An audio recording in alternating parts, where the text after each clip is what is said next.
I got the moves. I got the moves. Oh, I'm making moves. You gotta move. You gotta make the city move. Like, whoa. I make the city move. I got the move. After every day that passes, it gets one step closer to the NBA draft, and let's just say that this class has some of the best prospects I've ever seen.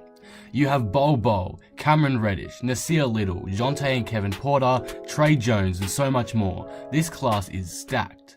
But the big two names in this draft class are obviously Zion Williamson and RJ Barrett, pairing up together in Duke and absolutely dominating the competition. It's no question that these two will be the 1 and 2 picks in this year's draft, but in what order will they go in? I'll be going over that in today's video.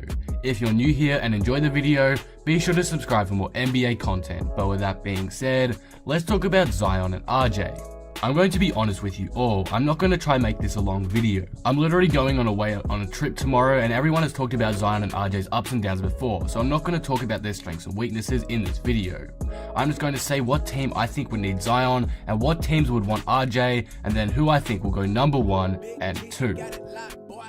So as of right now, these are the top 5 lottery teams on NBADraft.net's mock draft: Atlanta, Phoenix, Chicago, Cleveland, and New York. So I'm going to say which of these teams need the plays the most. Let's start with Zion Williamson. He's a 6'7", 280-pound power forward, and as we've seen clearly so far in Duke, he's going to be a massive presence on any court.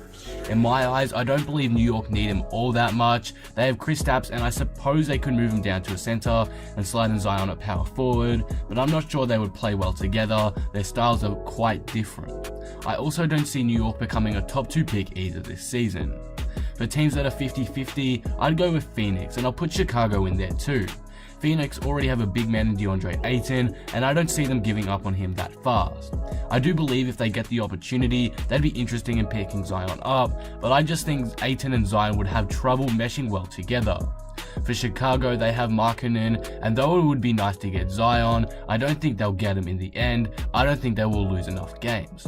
And the team I think that needs Zion the most are Cleveland and Atlanta. Atlanta made a big mistake in the draft this year, and the way to make up for that is getting Zion Williamson. He'd fit really well with the team. The Hawks are extremely weak in the power forward position. The Hawks front office have also been reported saying that they are trying to recreate the Golden State Warriors, and to me, Zion is like a more athletic Draymond Green.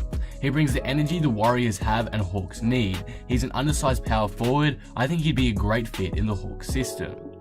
The Cavs need Zion also. After losing Love to an injury, they are weak at the power forward position. If they trade Kevin Love in the offseason, maybe for a higher pick if they fall short of the number 1 and 2 spots, they can fill his role with Zion, which would be a huge win for the franchise. RJ Barrett is a 6'6", 210-pound shooting guard from Duke, and he's really the only person matching the hype of Zion Williamson. In my belief, Chicago could probably survive without him.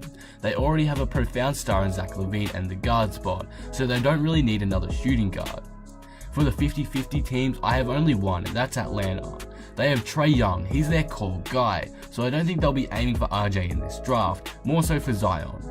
They'd most likely take him if they can't take Zion, but I don't think he's their number 1 guy for the draft. So now we have 3 teams that would love to have RJ on their team. The Cavs and Phoenix are pretty similar. They have good, and in Phoenix's case, great guards in Booker and Colin Sexton, and adding RJ Barrett to the mix could make them a lethal backcourt. That would be one of the brightest ones for the future. New York have an okay backcourt, and Ntilikina and Knox are nice, but RJ Barrett would be a big upgrade, so snatching him would be a huge W in the draft. But who's going number 1? Well, I think right now it's coming down to 2 teams for the number 1 draft pick, the Atlanta Hawks and the Phoenix Suns. This is how I think it will play out. If Hawks get the number 1 draft pick, they'll take Zion, and if Phoenix get it, they'll take RJ Barrett. At this stage, I think the Hawks might get it, so overall, I'm going to say Zion is the going number 1, but there's still plenty of time left in the season, so who knows. But right now, I'm predicting Zion Williamson to be the number 1 overall pick in the 2019 NBA Draft. But what do you guys think of this? Who's going number 1 in the upcoming NBA Draft? Let me know in the comments below. If you enjoyed the video, be sure to drop it a like and subscribe. But with that being said, I am out. Peace.